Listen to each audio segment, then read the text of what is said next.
Dampak dari pemanasan global dan perubahan iklim mengancam kehidupan kita semua di planet ini. Dan Indonesia sendiri telah berkomitmen untuk mengurangi produksi gas rumah kaca sebesar 29% pada tahun 2030. Sementara itu masalah lainnya seperti ketimpangan sosial, ketimpangan ekonomi, dan juga ketimpangan gender merupakan masalah kita semua.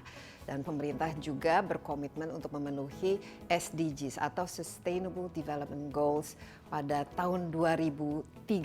Nah, tentu saja ini merupakan tanggung jawab kita semua untuk mengatasinya, termasuk para industri dan pelaku bisnis. Insight with Desi Anwar kali ini melihat apa-apa saja cara pelaku bisnis untuk mengurangi dampak dari perubahan iklim dan pemanasan global ini, dan bagaimana untuk melakukan atau menerapkan cara-cara berbisnis yang jauh lebih ramah lingkungan.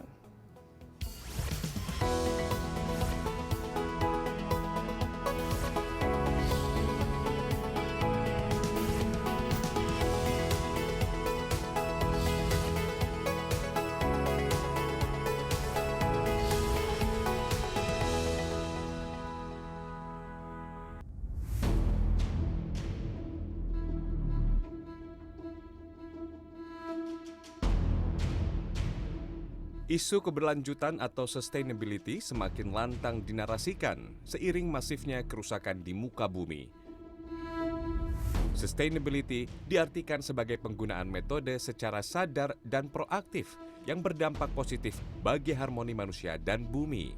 Segenap bangsa di dunia sepakat mengurangi, bahkan berambisi meniadakan emisi karbon untuk menekan fenomena pemanasan global. Tidak hanya di sektor industri, hampir semua lini ikut aktif di dalamnya. Di sektor finansial, lembaga keuangan dan pembiayaan mengimplementasikannya dengan green economy. Ekonomi hijau adalah suatu gagasan ekonomi yang bertujuan untuk meningkatkan kesejahteraan dan kesetaraan sosial masyarakat, sekaligus mengurangi resiko kerusakan lingkungan secara signifikan. Ekonomi hijau juga dapat diartikan sebagai perekonomian yang rendah atau tidak menghasilkan emisi karbon dioksida terhadap lingkungan, hemat sumber daya alam, dan berkeadilan sosial. DBS Indonesia berkomitmen mengaplikasikan sustainability mulai dari day-to-day operation, pembiayaan hijau, hingga program-program dalam corporate social responsibility.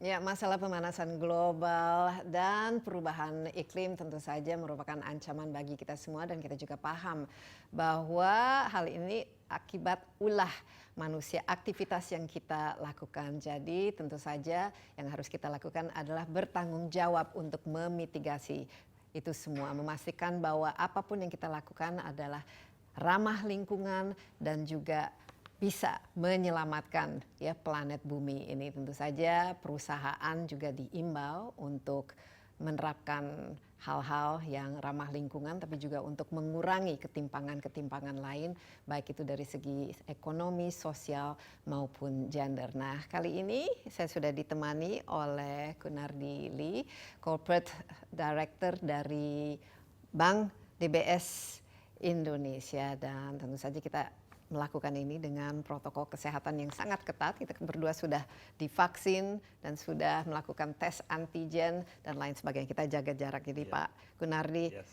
aman ya? Bagaimana kabarnya? Senang sekali bertemu Bu Desi kembali. Baik, saya juga, semoga juga Bu Desi dalam keadaan baik dan sehat selalu ya. Iya, kita lihat sekarang mau tidak mau ya, kita semua dituntut untuk melakukan kegiatan supaya ramah lingkungan, dan salah satu yang memiliki peran yang cukup penting adalah industri, apalagi industri perbankan, ya, lembaga keuangan seperti Bank DBS Indonesia. Kira-kira apa ya kalau kita melihat masalah sustainability ini, masalah keberlangsungan ini, peran yang bisa dimainkan oleh sebuah perusahaan seperti DBS Indonesia? Ya, jadi sangat penting sekali Bu Desi bahwa pemanasan global dan sustainability ini adalah hal yang sangat penting. Jadi kita lihat bahwa keadaan di dunia di Greenland misalkan belum lama ini terjadi hujan selama bumi ada baru pertama kali hujan dan itu menjatuhkan air sebesar 7 ton. Ya. Dan kita lihat juga di mana-mana banjir di mana-mana, kebakaran hutan. Jadi pemanasan Gunung global es di Antartika juga sudah mulai meleleh. betul dan rising air laut yang lebih tinggi. Jadi saya rasa ini adalah hal yang sangat penting. Jadi kalau kita tidak mengambil peran yang aktif sekarang, ini sangat bahaya. Dan ini bukan efeknya bukan kita yang ngalamin untuk generasi-generasi berikutnya. Jadi saya sangat senang bahwa semua masyarakat sudah mulai dalam hal ini.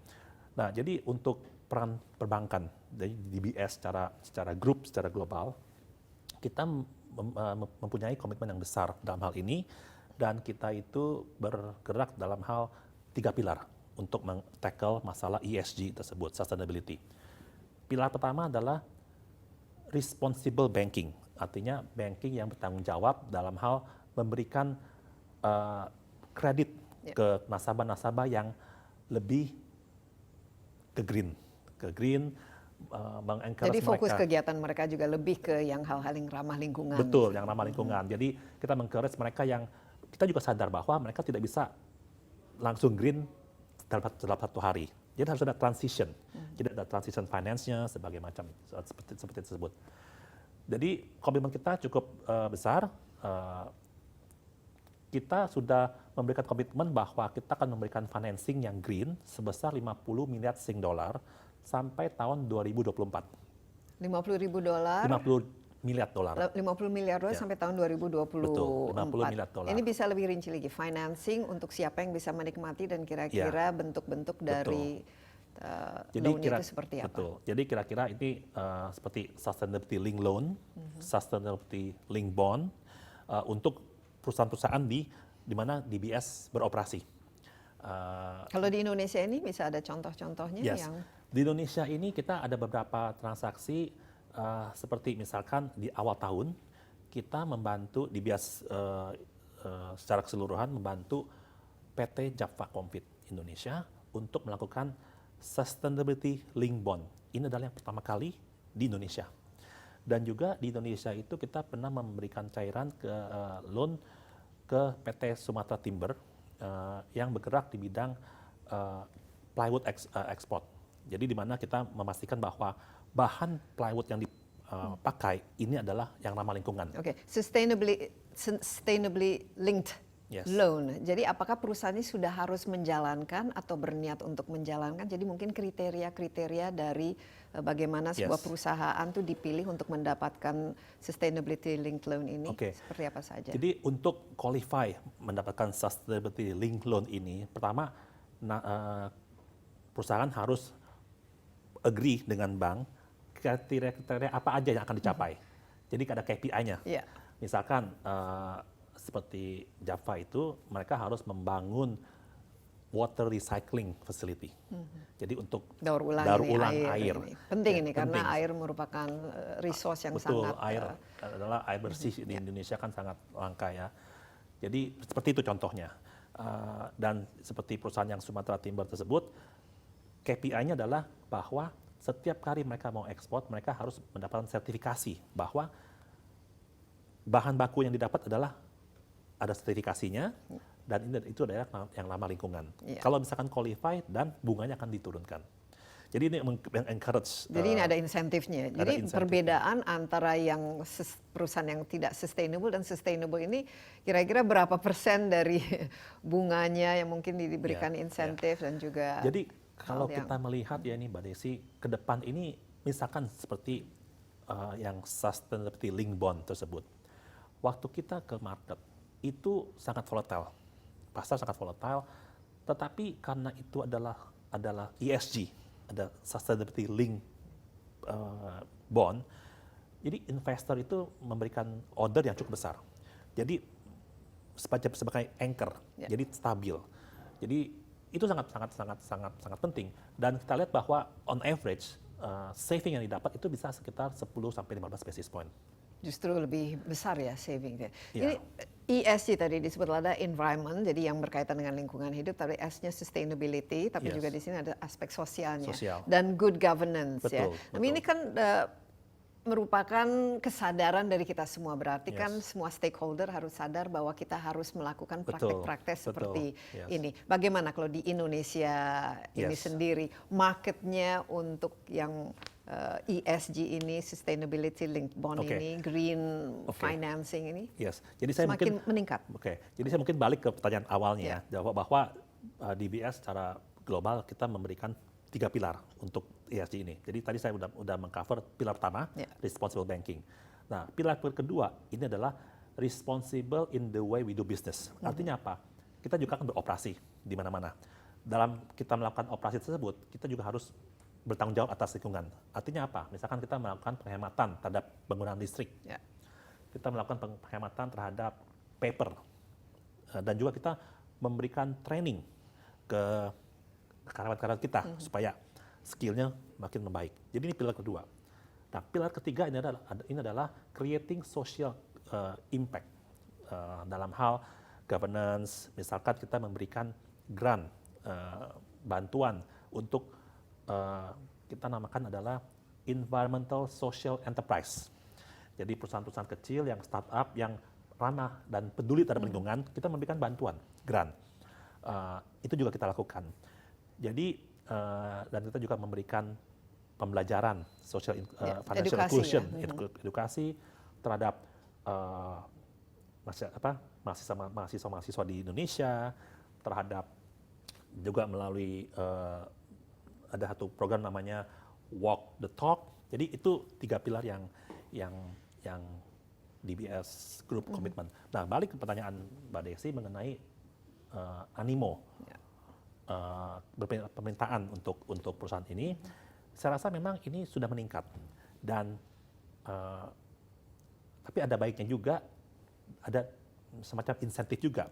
Memang kalau kita lihat bahwa tidak mudah untuk melakukan financing yang ada sustainability link-nya, karena itu harus extra effort dari sisi perusahaannya, dan alangkah baiknya juga kalau misalkan ada insentif mungkin dari regulator, kalau perusahaan yang mengadakan sustainability link ini akan lebih. Nah, selama ini bagaimana pemerintah khususnya, karena saya lihat juga kan komitmennya kan cukup tinggi. Indonesia sendiri kan punya komitmen untuk mengurangi emisi dan juga streamlining green economy dan lain sebagainya. Nggak tahu ini dampaknya secara langsung terhadap industri dan perusahaan ini sudah terasa. Ya, saya rasa sih sudah mulai mengarah ke sana, dan juga pemerintah pun sudah memberikan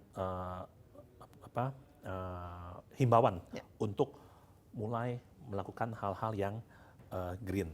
Dan kita pun sekarang juga sudah banyak nasabah-nasabah yang kita ajak berdiskusi, dan mereka juga sudah sadar bahwa ini memang agak sedikit repot karena harus lebih banyak KPI-nya segala macam. Tapi ya saya sangat senang sudah mulai minatnya sudah mulai bertumbuh, dan saya harap ke depan lebih banyak lagi. Kita harus mencapai net zero coal pada tahun 2039. Artinya apa?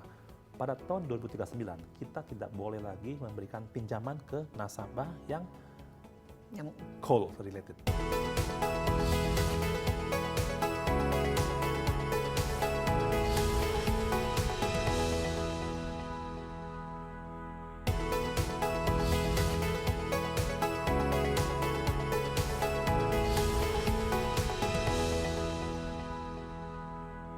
Tapi dari segi regulasi, kira-kira apa saja yang masih diperlukan untuk mempermudah lah perusahaan seperti DBS ini untuk menerapkan semua responsible banking-nya dan good governance-nya? Mungkin kalau saya lihat, mungkin dari segi regulasi, mungkin dalam hal insentif lah. Mungkin perusahaan yang melakukan hal-hal yang ramah lingkungan, memberikan ESG link transaction, mungkin diberikan insentif. Saya mungkin belum bisa keringanan pajak mungkin ya kan, atau juga keringanan dalam hal izin atau apapun gitu. Jadi ada sedikit macam insentif juga. Tapi saya juga himbau, walaupun tidak ada insentif, juga semuanya sudah mulai, karena ini juga Ya, harus ada kesadaran. harus ada kesadaran. Jangan hanya karena mau dikasih pemanis baru mau kerjakan. Tapi Betul. secara keseluruhan dari kita kan banyak ya nasabah atau customer yang dimiliki oleh DBS itu berapa persen yang nanti dijadikan target lah untuk produk-produk yang green ini, yang sustainable ini? Ada targetnya Pak Gunardi yang? Nah, target memang sekarang kita masih soft target lah istilahnya. Karena kembali ke poin saya tadi, kita misalkan DBS juga sekarang sudah memberikan guideline bahwa kita harus mencapai net zero coal pada tahun 2039. Artinya apa? Pada tahun 2039 kita tidak boleh lagi memberikan pinjaman ke nasabah yang coal related. Ya, batu bara ya, Power karena plant, batu bara. polutif lah, jadi yang karena ini mencemar. kan pencemaran. Tapi kita juga sadar bahwa tidak semudah memberikan tangan, dan itu juga perlu waktu. Jadi kita memberikan waktu yang cukup lah. Ya, 2039 lumayan 2039. Jadi kita sudah mulai nih. Jadi nasabah-nasabah yang ada exposure dengan coal kita sudah mengurangi. Dan kita pun sekarang tidak bisa meng-onboard, menjadikan customer baru, di mana lebih dari 25% revenue-nya datang dari coal. Apa konsekuensinya? Artinya kita menghimbau klien-klien kita ini untuk melakukan transition ke renewable energi yang lebih energy. bersih, EBT ya. Ya, ke renewable energy, dan itulah di mana role kita. Karena kita juga transition finance itu merupakan salah satu bagian dari ESG ini. Kita akan membantu nasabah-nasabah kita untuk mentransisikan mereka. Nah, ini bagian dari skema-skema yang disiapkan itu Pak Gunardi. Jadi untuk skema-skema yang Pak Desi masukkan ini adalah kita bisa bagi dalam beberapa hal secara garis besar. Pertama, dilihat dari fungsinya dulu. Kalau untuk nasabah ingin meminjam kredit, misalkan kita untuk general working capital, jadi untuk modal kerja. Nah, untuk modal kerja ini bentuknya seperti apa? Satu adalah sustainability link loan yang tadi saya bicarakan, di mana loan ini dihubungkan dengan KPI-nya. Sustainability link loan ini. Kedua, itu adalah namanya sustainability link bond. Yang tadi saya katakan untuk deal yang seperti Java. Jadi adalah bond di mana kita pergi ke capital market, investor global, tapi dihubungkan dengan ESG-nya. Jadi ini loan untuk banking, ini bond untuk investor global. Seperti pension fund dan sebagainya. Jadi itu dari sisi general working capital. Nah, kedua, kalau kita melihat mengenai sisi dari project financing transaction. Jadi untuk specific project, membangun pabrik, membangun apa gitu ya. Itu ada juga namanya green loan. Jadi sama ya, itu sustainability link loan, ini green loan. Tapi bedanya apa? Ini hanya spesifik. Untuk misalkan project apa, misalkan building yang green. Oh, projectnya green, kita memberikan green loan. Dan di situ insentifnya apa? Bunganya mungkin lebih rendah. Sama, semuanya bunganya lebih rendah dan sebagainya. Yang kedua, sama juga yang seperti sustainability link, tapi ini adalah green bond. Ya, jadi sustainable bond. Juga untuk project spesifik dan lebih terfokus. Contohnya apa? Di tahun 2020 atau 2019 kita melakukan satu green bond untuk perusahaan Indonesia, Star Energy. Star Energy, di mana kita memberikan mengarrange untuk mendanai green bond. Jadi untuk spesifik itu. Karena sudah lebih ke ini ya, EBT ya, renewable energy, lebih ke geothermal, ya, lebih bersih ya. Betul. Jadi itu tadi dua. Yang ketiga adalah mengenai transition finance. Yang tadi saya katakan, yang sudah saya singgung awalnya, untuk nasabah yang sekarang masih banyak di coal atau yang belum renewable, kita ke transisi ke renewable melalui tadi yang 3D itu, divestment, diversification, dan juga decarbonization. Dan yang terakhir adalah carbon credit yang tadi Mbak Desi singgung. DBS di Singapura pun sudah membuat suatu exchange bekerjasama dengan Standard Chartered dan juga Temasek dan SGX untuk korporasi lebih aktif trading. Jadi misalkan satu perusahaan Apalagi bisa perusahaannya memiliki carbon footprint yang cukup besar Betul, kan, mau betul. tidak mau dia harus membeli lah Betul, istilahnya carbon betul, credit. betul. Misalkan airline company, Ya. kan setiap kali terbang dia pasti memberikan polusi. Jadi dihitung berapa polusi yang disebabkan oleh trip ini, operasi mereka. Oleh karena itu mereka harus beli offsetting karbon yang untuk supaya mereka neutral. Offsetting karbon ini dari mana datangnya? Salah satunya adalah dari Indonesia. Iya. Indonesia adalah yang Pak Luhut katakan kita adalah superpower dari sisi carbon credit. Ini tapi Pak Gunardi, ini dampaknya secara ini kan masih kita dalam proses ya. Idealnya tahun 2039 tidak ada lagi perusahaan yang istilahnya aktivitasnya itu menciptakan pencemaran ya. Ya. Tapi dampaknya secara keseluruhan terhadap perusahaan seperti apa? Kan ini kan ada cost-nya juga kan, Ya. apalagi dengan insentif yang diberikan. betul. Ini bagaimana secara keseluruhan? Oke. Memang ini adalah hal yang baru. Jadi dampaknya itu memang mereka harus jadi berupa cost. Ya. Ada cost harus setup ini, setup itu, harus di audit juga dan harus ada KPI yang mereka harus Ya, berarti meet. kan harus ada diskusi yang Iya, intens iya, iya. dan Memang kalau saya lihat juga ada beberapa juga perusahaan misalkan yang biasa aja deh, ya kan, karena ini kayaknya seperti repot. Nah di sini adalah mungkin nanti ke depannya memang kita menghimbau supaya perusahaan-perusahaan juga bisa mempunyai kesadaran untuk ikut tanpa insentif. Tapi kalau ada insentif ke depan juga mungkin juga lebih baik, semoga bisa membantu lah supaya semua partisipasi lebih besar. Tapi dampak terhadap perusahaan atau lembaga keuangannya sendiri atau perbankannya sendiri itu seperti apa? Ini kan berarti kan harus ada effort untuk mengedukasi, juga untuk mengecek, memverifikasi Betul. apakah betul perusahaan ini melakukan bisnis sesuai dengan ESG itu, tapi juga mungkin dari jenis-jenis client base-nya kan ada yang harus dibangun, tapi ada yang harus ditinggalkan. Ini bagaimana secara keseluruhan Pak Iya. Gunardi ke depan? Iya, Jadi harus pilih-pilih nasabah juga kan? iya, betul, betul. Jadi memang ada beberapa industri yang kita lihat bahwa sangat cocok lah untuk target ESG tersebut. Kita sekarang identify ada 9 industri, ya. Misalkan salah satunya adalah auto, ya pasti airline juga, power plant, dan sebagainya. Dan kita juga sekarang di bank kita ini kita ada tim yang dedicated untuk hal tersebut. Jadi kita juga sangat open untuk melakukan service pro bono, di mana kita melihat bahwa mereka untuk mencapai hal tersebut, mereka harus diedukasi, dibikin untuk frameworknya seperti apa, dibikin awal establish framework, dan itu kita siap membantu, walaupun kita tidak melakukan biaya apa-apa, supaya mereka juga waktu saatnya udah tepat, mereka udah siap, gitu. Jadi kita punya tim yang cukup besar untuk melakukan hal itu, untuk membantu mereka. Tapi dampak secara keseluruhan terhadap profit, terhadap bottom line perusahaan ini dalam melakukan effort seperti ini, Pak Gunardi? Iya, sebenarnya sih kita tidak begitu melihat dari profit, karena kalau tadi yang kita katakan bahwa malah sebenarnya bunganya kan lebih rendah, bunganya lebih rendah. Tapi kita melihat bahwa ya toh kita juga tidak hanya untuk profit gitu ya, kita juga ada semacam responsibility terhadap lingkungan dan komunitas, dan saya rasa ini adalah hal yang sangat penting lah. Kalau semua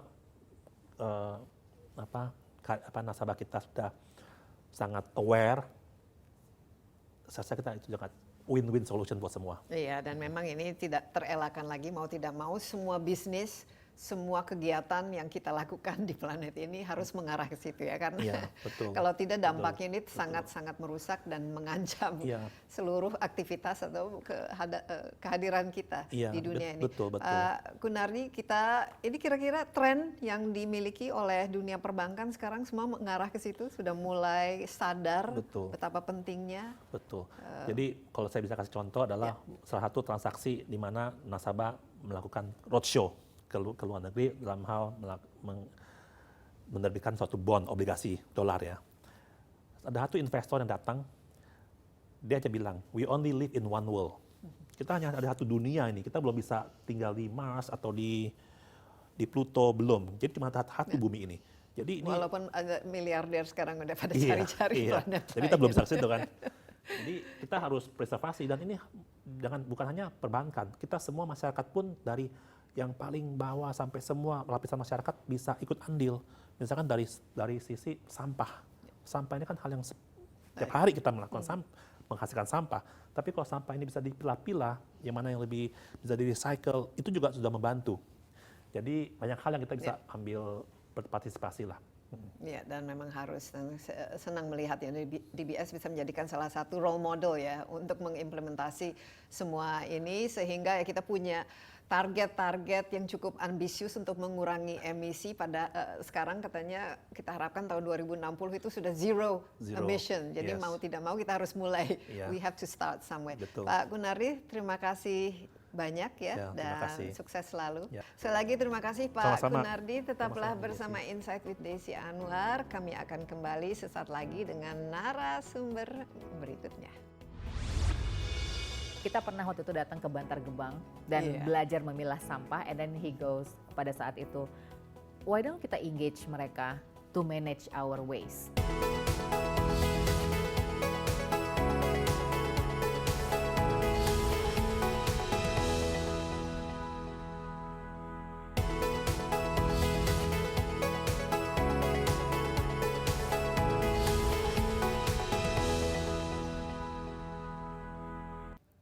Kembali bersama Insight with Desi Anwar. Kali ini topik kita mengenai bagaimana sekarang perusahaan ya dituntut untuk menerapkan praktek-praktek yang ramah lingkungan, ESG, environmental atau lingkungan hidup.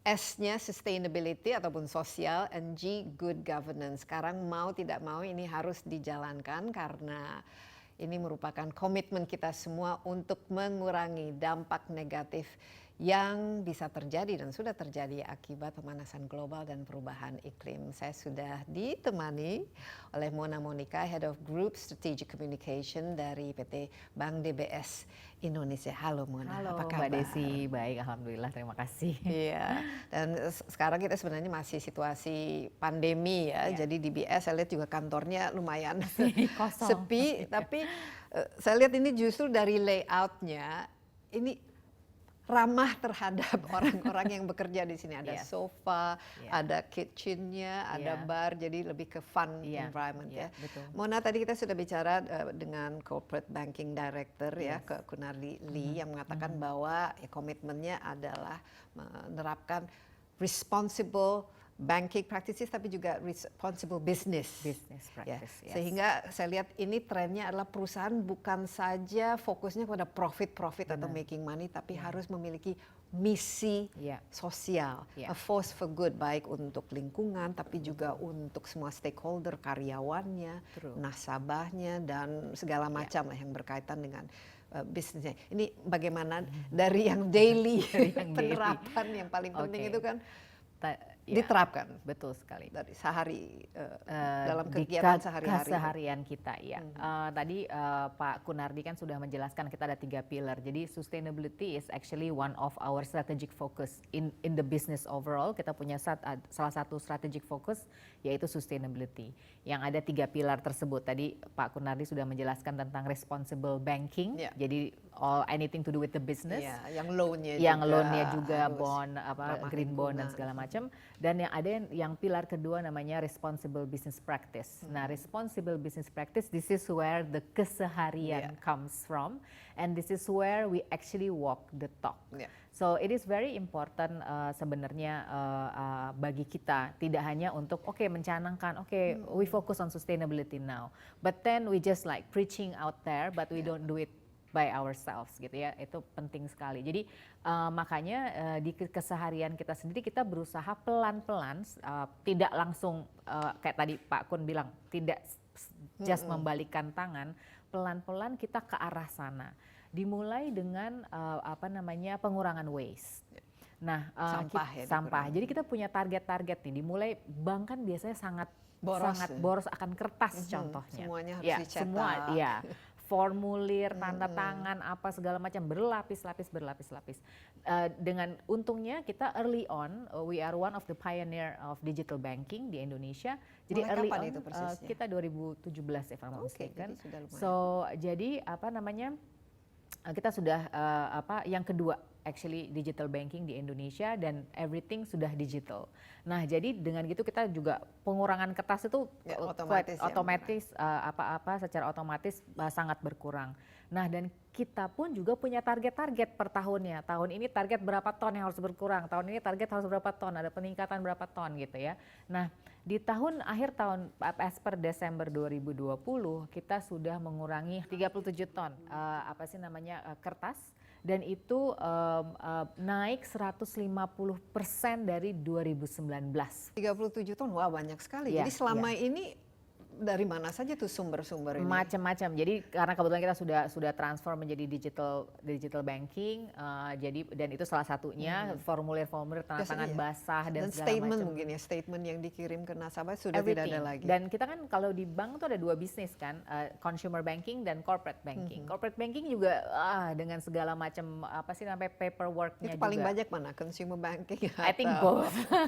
Karena kan corporate banking, keabsahan, keamanan itu kan sangat penting bagi bank kan ya. Jadi makanya dokumen itu sangat penting. Nah, karena both of our consumer and our corporate banking itu sudah digitized, sudah menjadi digital banking, so then we can actually menekan yang namanya penggunaan kertas. Jadi berapa sekarang kalau per tahun jadi dari 2019 ke 2020 itu kita turunnya ada kenaikan penurunan 150%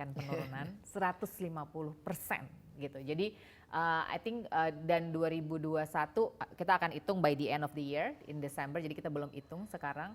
Jadi hopefully it will be increasing lagi penurunannya dalam penggunaan kertas. Tapi nanti akan ada poin yang betul-betul zero waste merupakan target. Di sini juga karena waste itu kan macam-macam. Jadi ada dari kertas, ada juga dari keseharian kita di kantor. Ya. Di kantor kan ada keseharian. Dan kita sudah memulai, I think we have started it 3 years back. Dengan memilah sampah. Jadi kita itu bekerja sama dengan salah satu wirausaha sosial namanya Waste for Change. Itu adalah startup yang bekerja dalam memanage sampah perusahaan-perusahaan. Dan kita actually engage mereka karena mereka wirausaha sosial. Dan sampahnya DBS, Bank DBS, 2 kantor pusat Bank DBS itu sudah di-manage oleh mereka. Dan interestingly di sini adalah memanage sampah untuk sampah itu dibuang di tempat yang sesuai. Jadi yang organic, unorganic, and plastic. Itu actually another culture, another education to do. Yeah, right. Jadi kayak dulu kita kan semua sampah kan biasanya dibuang dalam satu. Main buang aja gitu. Terus udah gitu di meja itu kan pasti ada tempat sampah di bawah. And then suddenly we take it all. We took it all. Jadi sudah tidak ada lagi di bawah meja. Lagi, tapi di pojok-pojok di tiap 100 meter gitu ya ada tempat sampah yang sudah 3. Jadi organic, unorganic, and plastic. Recyclable ya. Jadi jadi mau nggak mau orang gini, habis makan atau habis apa, and then they have to move, and then they have to taruh exactly seperti itu. Dan ada ini hukumannya kalau tidak melakukan. Karena si wirausaha sosial yang kita engage pada saat mereka tiap hari mengambil sampah kita, mereka bikin laporan tuh.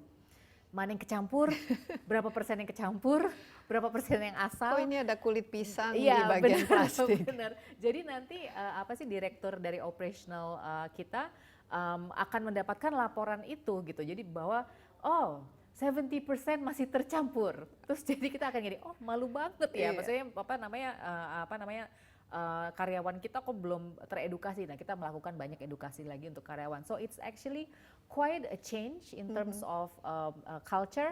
Habit kan yang harus diubah. Karena itu habit. Tapi yang melakukan edukasi siapa? Mona atau ada teman-teman yang dari bersama tim, Waste for Change? Jadi Waste for Change juga melakukan. Jadi kita meng-engage Waste for Change untuk ngelakuin roadshows gitu ya ke departemen-departemen.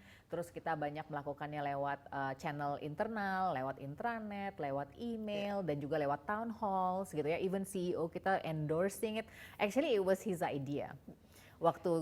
Kita pernah waktu itu datang ke Bantar Gebang dan belajar memilah sampah, and then he goes pada saat itu, why don't kita engage mereka to manage our waste.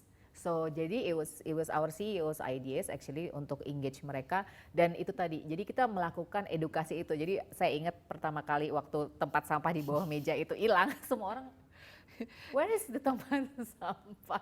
So jadi itu suatu edukasi dan perubahan kultur yang memang membutuhkan waktu for everybody to get used to. Tapi menarik ya karena bekerja sama dengan Waste for Change ya. Jadi biasanya kan kalau kita juga lihatnya banyak sekali tempat sampah yang warnanya hijau, warnanya kuning, warnanya merah. Tapi kan kita tidak tahu setelah itu jangan-jangan dicampur lagi. Nah ini kan paling tidak sudah ada jelas lah mau dibawa kemananya.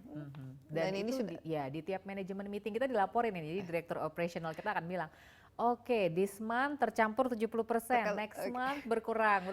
Sekarang berapa kira-kira kalau sudah? I think it is below 50%, masih ada campurnya tetap, tapi I think kita sama-sama as a senior management kita berusaha mengedukasi dan mengajak tim kita masing-masing. Ini penting sekali karena dari hal-hal yang kecil, ya ini kalau tidak kita lakukan terus-menerus ya inilah yang Indonesia adalah produsen sampah kalau tidak salah ini terbesar atau paling tidak kedua terbesar dan sudah mencemarkan semua bukan saja tanah tapi air, sumber-sumber air dan juga lautan kita. Jadi penting sekali ya diterapkan. Nah, selain itu apalagi dari keseharian karena saya lihat kan di sini kan dari bentuk ruangannya atau layoutnya ini apakah semua sudah didesain untuk mengurangi energi atau jadi sebenarnya gini kalau layout sendiri it's more on inclusivity. Jadi kalau layout kita memang berbeda mungkin dengan bank-bank konvensional, very open layout. Dan tidak ada yang punya kantor sendiri-sendiri gitu, except for the senior management. Dan itu hanya sedikit. Jadi it's actually to encourage people to work together, to collaborate and then innovate. Because again, at the end of the day, we are a digital banking, so being innovative is actually in our DNA.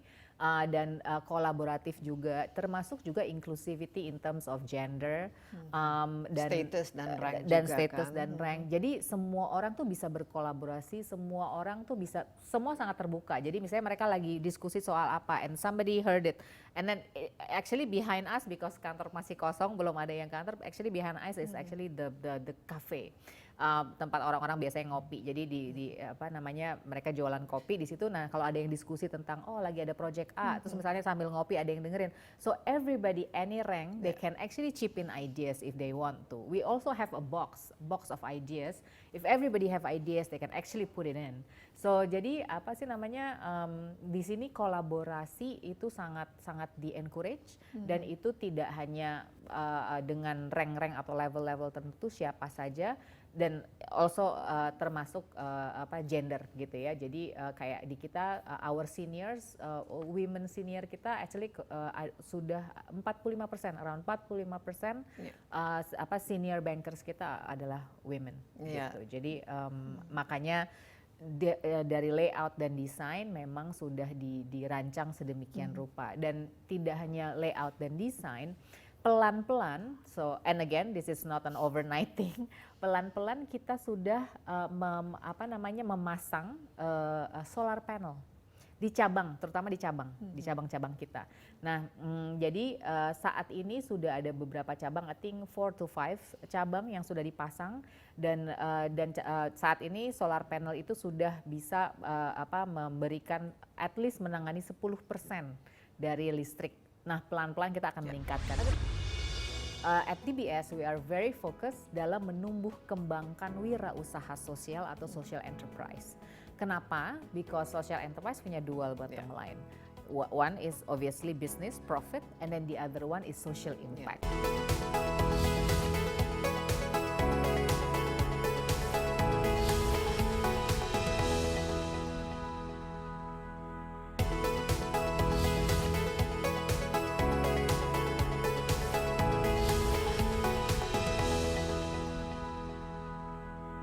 Ada berapa jumlah cabang kalau seluruh Indonesia? Seluruh Indonesia is around 30. Jadi nanti targetnya akan semuanya target pelan-pelan menggunakan semua akan kita pelan-pelan kita. Tapi kalau sekarang ini bagaimana dari segi penggunaan listrik dan juga ini kan green building kan sangat penting this sekarang. Building is actually punya green certification building kita ini dan yang kedua adalah kalau untuk listrik memang kita ada yang namanya kalau misalnya lunch time, mulai dari lunch time mati semua lampu gitu. Nanti selesai lunch time baru nyala lagi gitu. Jadi pelan-pelan kita sudah menerapkan itu. Jadi mereka sudah biasa bahwa kalau udah mau jam lunch time lampu sudah mati. Jadi udah nggak ada gelap gitu ya istilahnya. Jadi so we do that in a sort of ini dilakukan secara penuh kesadaran kan. Kan bagian kalau seperti kita ingatkan, kita punya goals, sustainable development goals yang pada tahun 2030. Nah, di situ seluruh aspek mengenai kesetaraan, bukan saja ekonomi, sosial, tapi gender, inclusivity, mau tidak mau kan kita harus sudah capai lah. Betul. Dan kalau saya lihat ini layoutnya juga lebih ke sekarang banyak startup yang anak-anak muda. So, ini jauh lebih tidak seperti dulu ya, tidak hierarkis, tidak boros, satu orang bisa menggunakan ruang begitu banyak. Ini jadi secara strategi sadar, memang ada ininya, karena kita menerapkan pilar 2 itu tadi yang responsible business practice. Yang paling interesting sebenarnya adalah ini. On every floor kita punya lactation room. Oh, jadi buat nursing mothers nursing jadi mothers. ibu-ibu yang On every floor. Jadi dengan begitu karyawan sendiri juga tidak merasa terbebani gitu, kayak bekerja mereka bisa santai. Oke, saya perlu nggak harus kayak saya mesti kemana ya, gitu ya, atau saya mesti di lantai ini ada sudah jauh, berapa gitu. lama diterapkan, Mona? Ini sudah dari saya masuk ya, sudah ada. Jadi memang sudah lama sekali. Kalau untuk yang penting-penting seperti kayak ruang prayer, lactation room on every floor itu yang sudah diterapkan sejak lama. Nah, tapi seberapa pentingnya ini kan perusahaan yang memang kan tujuan sebuah perusahaan itu biasanya kan making profit atau inilah the good for the stakeholders lah istilahnya. Seberapa penting dalam the whole of business objective, karena kita kan tahu kan kalau perusahaan itu biasanya mereka punya CSR, misalnya ada engagement untuk supaya memiliki peran yang lebih baik dengan komunitas. Tapi seberapa besar komitmen ini dan apakah ini bentuk CSR atau sebenarnya perubahan mindset secara total? So this is actually again strategic focus. Because kita live in the world yang memang sudah berubah kan gitu, dan kayak tadi Pak Kunardi bilang, we need to take our part untuk secara aktif berpartisipasi dalam terutama agenda sustainability. Makanya kita punya 3 pilar itu tadi. Nah, responsible business practice yang saya omongin tadi dari awal itu sebenarnya bukan bentuk CSR. It's actually kita punya tagline brand yang namanya Live More Bank Less. So Live More Bank Less itu it's not necessarily just for our nasabah. Dengan digital banking, so they can do their banking activities anywhere, kapan aja dengan mudah gitu ya, efisien, gak usah buang-buang bensin ke bank segala macam. So tapi it's not only for external, but also for internal. So we need to make sure that our employees also live more bank less gitu loh, dengan adanya inclusivity, dengan adanya infrastruktur yang baik, dengan pengajakan untuk sama-sama yuk kita jaga lingkungan ini gitu ya. Jadi dan juga penerapan infrastruktur yang juga membantu untuk ramah lingkungan. Di pilar ketiga itu kita lebih ngelihatnya kayak how we create value for the communities. Nah, di pilar ketiga seperti tadi Pak Kun juga bilang namanya creating social impact. Nah, di creating social impact, we are very focused. Maybe di perusahaan lain mereka ada yang, I go for education, I go for environment, I go for children, women, gitu ya, health, macam-macam. But at DBS, we are very focused dalam menumbuh kembangkan wirausaha sosial atau social enterprise. Kenapa? Because social enterprise punya dual bottom line. One is obviously business profit, and then the other one is social impact. Empowerment juga, mengurangi angka kemiskinan, mengurangi pengangguran. We at the end of the day we address different type of social issues di Indonesia. So we help them address it, and we help them obviously maybe later on to solve it gitu ya, cita-citanya. Jadi makanya kita punya creating social value di sini adalah menumbuh kembangkan wirausaha sosial. Bisa lebih detail lagi, sudah berapa yang ditumbuh kembangkan dan apa kira-kira targetnya dan kedepannya bagaimana ini? Jadi kita banyak melakukan campaigns dan promos. Jadi kita membantu di wirausaha sosial yang memang sudah engage sama kita atau mau engage sama kita, which kita sangat terbuka bagi siapa aja yang mau engage dengan kita. Kita akan bantu promoting mereka punya bisnis. Toh mereka banyak kan startup, so sometimes I think not sometimes, but most of them they don't have kayak ada PR person sendiri, ada marketing Harus person dibantu sendiri. ya, harus They need, difasilitasi. ya mesti dibantu. Ada berapa kira-kira yang sudah tercatat, Kita yang sudah kerjasama? bantu, I think sudah banyak ya, almost I think more than 50 yang memang secara dekat sudah terbantu, tetapi apa namanya yang sudah terpapar gitu ya, terpapar istilahnya yang Terjangkau atau sudah paling tidak terekspos, ya. terekspos dan sudah terjangkau oleh kita, I think it's more than 100. So apa namanya, dan kita membantu mereka, jadi misalnya kayak oh they need marketing, so kita bantu karena itu juga untuk menyadarkan atau meraise awareness masyarakat supaya lebih mengenal apa itu wirausaha Ini sosial. advokasinya. Iya, advokasinya. Dan kita juga ada yang nurture. Nah, nurture ini ada yang dari ideation stage, ada yang dari prototype stage, ada yang sudah revenue generating, ada yang sudah profit gitu kan ya. Nah, yang sudah profit tuh udah gede-gede, yang kayak model dompet duafa itu udah gede banget ya. Jadi so kita lebih Udah jadi nasabah udah ya. iya jadi nasabah. Nah, jadi kita lebih ketiga ya dari ideation stage. Nah, kita banyak melakukan pelatihan-pelatihan, mentoring, even our BOD adalah juga one of their mentors gitu loh. CFO kita Jadi juga harus aktif ya. aktif, one of their mentors, karena di dalam pilar ketiga yang sustainability tadi, creating social impact, selain menumbuh kembangkan wirausaha sosial, people of purpose which is volunteering itu juga big di kita. Nah, itu kita kawinkan bagaimana kita banyak bisa melakukan yang namanya skilled volunteering. Karena kita banyak bankers gitu ya. Jadi Paling tidak untuk ini accounting, exactly. Supaya Dan kadang-kadang nggak cuma itu, HR.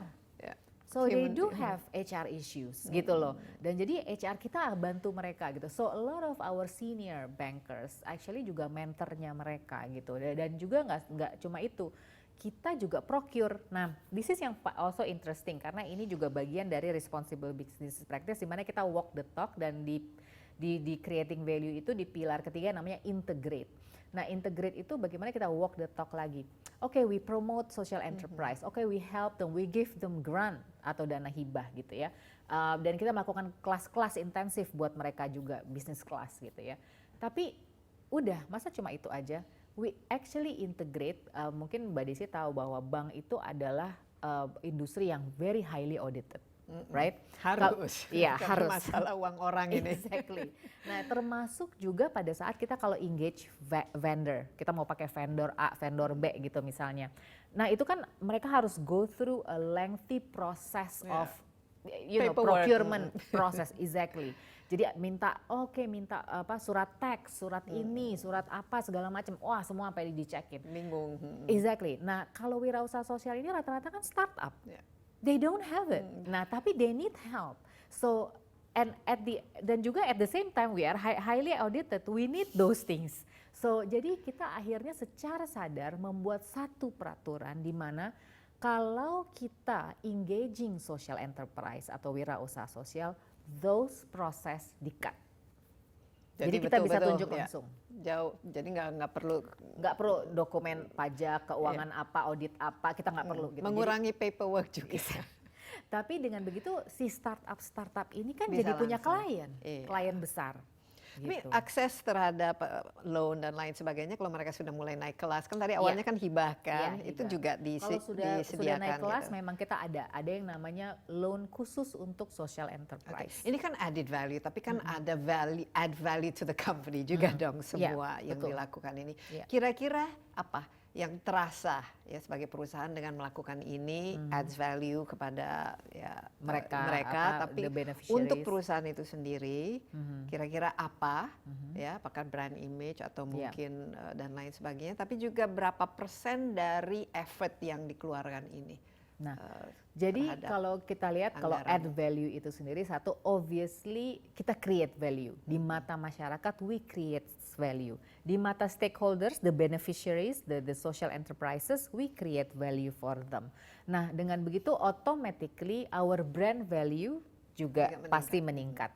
Nah, banyak juga produk-produk ada beberapa produk-produk dari perbankan kita yang juga bekerja sama dengan wirausaha sosial. Kita ada yang namanya green saving, di mana di green saving sendiri certain percentage of the interest is actually disumbangkan untuk wirausaha sosial yang membantu petani gitu. Nah, jadi apa namanya, dengan begitu nasabah kita juga involve. Oh, saya nabung, saya dapat interest, but some is actually it was subsidized and then given to wirausaha sosial untuk yang punya di sini wirausaha sosial namanya Krakakoa yang memang mereka memberdayakan petani coklat gitu ya. Jadi nasabah sendiri dapat value.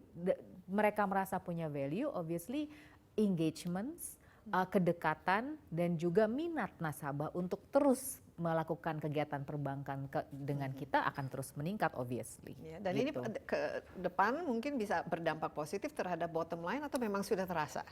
Kalau kita sih ngeliatnya gini, pertama yang kita lihat adalah engagement to our customers. Engagement to our customers is getting tighter and tighter gitu, dan itu yang kita mau karena again it's live more bank less, that is our brand promise. So you live more, not only that is everything easy because everything is digitized, but you actually create value as a nasabah juga by banking with.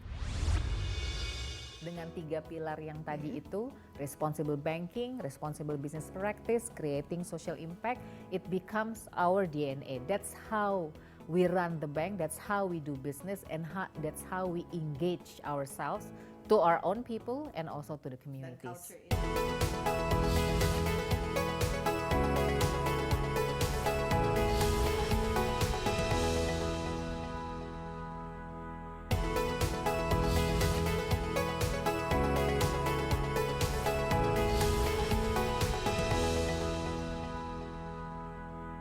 Ya, Mona ini karena waktu kita hampir habis, tapi saya tertarik ya dengan dunia perbankan sekarang. Kalau dulu, apalagi masih zaman analog gitu kan, ke bank itu kan berarti ke bank, antre, ya paling tidak kalau nggak ke ATM. Tapi kan sekarang semua serba online, payment juga bisa pakai QR code. Nah ini dampak yang paling, apalagi dengan COVID ini, bekerja ke kantor juga justru tidak boleh, jadi sehingga semua harus jadi nomad lah atau bekerja dari rumah. Kira-kira ke depan apa selain pelajaran dari COVID ini, kira-kira bentuk sebuah perusahaan bank itu akan seperti apa nanti? Perbankan itu akan lebih invisible. Makin lama tuh makin invisible because it's gonna be part of your life, daily life anyway. Saya jarang ke bank, ini mungkin pertama kali. makanya jadi bank itu udah lagi bukan kayak brick and mortar. Ada teller. Kalau dulu kan kita suka excuse tuh kalau kita mau izin keluar ya mau ke bank lama tuh pasti berjam-jam, ya kan izin gitu. Nah sekarang bank is becoming more invisible and becoming more invisible, but because of digitalization tadi. Tapi we don't want just to be invisible, but we invisible, but also creating values. So I think that is the most important thing. So kedepannya less banking, more living. More living, exactly. Sekarang ini bagaimana dari segi edukasi? Pasti ada tantangan kan, bukan saja secara internal, tapi pada nasabah dan juga mungkin edukasi terhadap wirausaha dan lain. Apa tantangan yang terberat dalam sebenarnya tantangan adalah karena minimnya pengetahuan masyarakat pada umumnya tentang apa sih wirausaha sosial. That is the tantangan. Jadi banyak yang masih bingung, tapi jangan salah, banyak juga anak milenial zaman sekarang yang udah mulai nih, kan sekarang trennya milenial pengen bikin usaha sendiri. Nah, mereka udah mulai sadar nih, oh it's not just another wirausaha. Saya mau bikin wirausaha sosial because I have social mission. Tetapi memang itu masih segelintir, jadi belum banyak. Jadi masih banyak PR kita dan secara regulation juga belum ada kan gitu kan. Jadi maksudnya belum ada insentif tertentu untuk wirausaha sosial gitu. Karena mereka kan addressing social issues, so I think they need to be given like a lot of incentives. Nah, jadi di sini masih banyak PR kita untuk memasyarakatkan apa itu wirausaha sosial dan seberapa penting wirausaha sosial untuk negara seperti negara kita yang memiliki banyak sekali social issues. Ya, dan juga mungkin yang lebih penting lagi praktek-praktek yang ramah terhadap lingkungan, karena ini juga nanti kalau kita ramah terhadap lingkungan pasti kita ramah terhadap komunitas, terhadap masyarakat. Ini semua bisa dikatakan sudah menjadi bagian DNA dari perusahaan yang dengan 3 pilar yang tadi itu, responsible banking, responsible business practice, creating social impact, it becomes our DNA. That's how we run the bank, that's how we do business, and that's how we engage ourselves to our own people and also to the communities. Dan culture ini bisa dikatakan sudah 100% diadopsi Ya. atau masih banyak yang 100% harus diadopsi, even though there are still room for improvement. ya, oke. Mona, terima kasih Sama-sama Mbak Desi. banyak, sukses selalu dan Insya Allah, terima kasih. sehat selalu tentu saja. Sama-sama sehat Iya. Demikian Insight with Desi Anwar kali ini. Jangan lupa Anda dapat juga menyaksikan acara ini di cnnindonesia.com dan di YouTube Insight with Desi Anwar. Kita masih dalam suasana COVID, jadi masih harus berhati-hati, rajin mencuci tangan, berjaga jarak dan selalu gunakan masker. Stay safe. Bye-bye.